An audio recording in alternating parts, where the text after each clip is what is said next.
Welcome back to BBC World News America. More now of my exclusive interview at the White House today with President George W. Bush. We sat down in the library of that historic building just hours before the president was due to leave for a trip that will take him to 5 nations in Africa: Benin, Tanzania, Rwanda, Ghana and Liberia.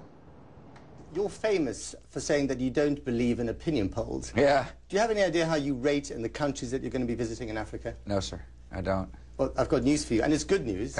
You rate pretty well. It's sort of, you know, in the average 80s. Yeah. Is that one of the reasons why you're going there? This is one of the parts of the world where you're still very popular. I go where needed, and no, I'm going there because I've got a firm, heartfelt commitment to the continent of Africa, and had ever since I became president. It's in our interest, national interest, that we help people who are suffering from disease and hunger and hopelessness. The only way a radical can recruit is to find somebody who's hopeless. I mean, their vision is like really dark and dim. Plus, I believe to whom much is given, much is required, and America's been given a lot, and it's required of us to help those who suffer. So mine is a mercy, a mission of mercy, and a mission of the cold realism of the world in which we live, based upon the realism in the world in which we live. Your administration has given $15 billion to treat AIDS in Africa, which is an unprecedented amount of money, and you want to double that amount yet again. Yeah. This is a huge commitment, and yet the administration and you personally don't seem to be getting a lot of credit for it. Yeah. You know, this is kind of tied to your first question about polls. Polls are nothing more than just like a puff of air. What matters is results, and ultimately people will be able to make you know, an objective judgment of a president and his administration, and in this case a country's commitment. And so all I care really about is the results of the programs. I hope by now people have learned that I'm not one of these guys that really gives a darn about elite opinion. What I really care about is, are we saving lives? And in this case we are. As I mentioned in my speech that you kindly listened to, when I first went to sub-Saharan Africa, 50,000 people were receiving antiretrovirals. Today, 1.3 million. And that's a lot in a very quick period of time, but there's still so much more suffering, and that's why I've called for a doubling of aid. The good news is it's not just America. As I mentioned in my speech, the G8 nations also are supporting this very important initiative. And, you know, this isn't a paternalistic effort. This is like an effort of mercy. But it has made a huge difference, hasn't it? So yeah. Why not take some credit for it? Because it's just not my nature, you know. You just got to understand about me. I'm more interested in seeing results and sharing the credit with the American people. I mean, this is not a George Bush effort. I just happen to be the leader of a nation that's willing to fund this kind of money. And so I praised Congress in my speech. I praised the American people in my speech. After all, they're the ones who funded the effort. You're nearing the end of your second term, and I guess one could call this legacy time.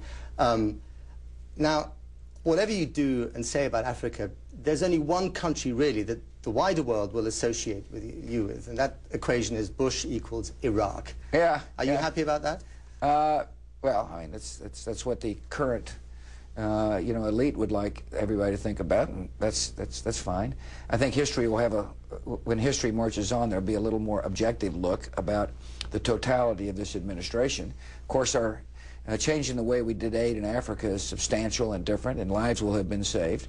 You know, dealing with liberating 25 million in Afghanistan is part of what I hope people think of when they look at my presidency, being the first president to propose a two-state solution on Israel and Palestine. I mean, there's a lot of other issues, and I'm happy with Iraq. The decision to move Saddam Hussein was right, and this democracy is now taking root.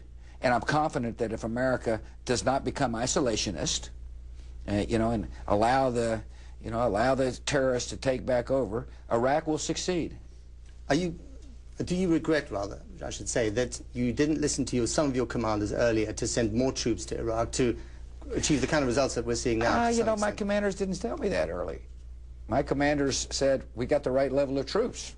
You know, wars, you know, it's easy to second-guess the tactical decisions of war, and I fully understand, and expect that to happen.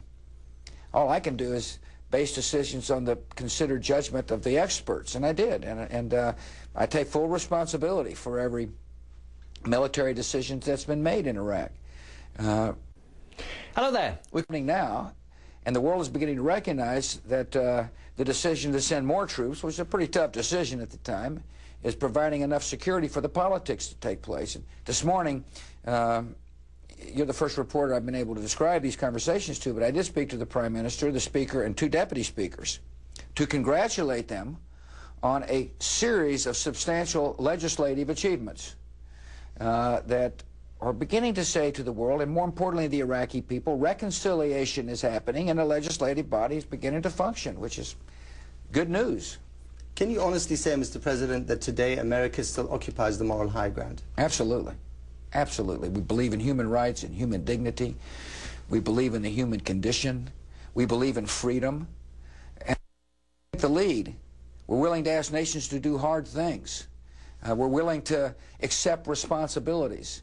And, yeah, no question in my mind, this is a nation that's a force for good. And history will judge the decisions made during this period of time as necessary decisions. And I firmly believe that we are laying the foundation for peace. People have written off the Middle East. It's impossible to have changed the conditions there. Let's just ignore it. Or let's promote stability, which was part of the foreign policy of the past. I chose a different course. Stability didn't work. Stability created the conditions that were ripe for these terrorists to emerge and recruit. I happen to believe free societies provide hope. And I would hope that people in Europe, for example, understand that freedom has led to peace and ought to be supporting the freedom movements and not shy away from the responsibility of the comfortable to help those who long for freedom. And it's hard work.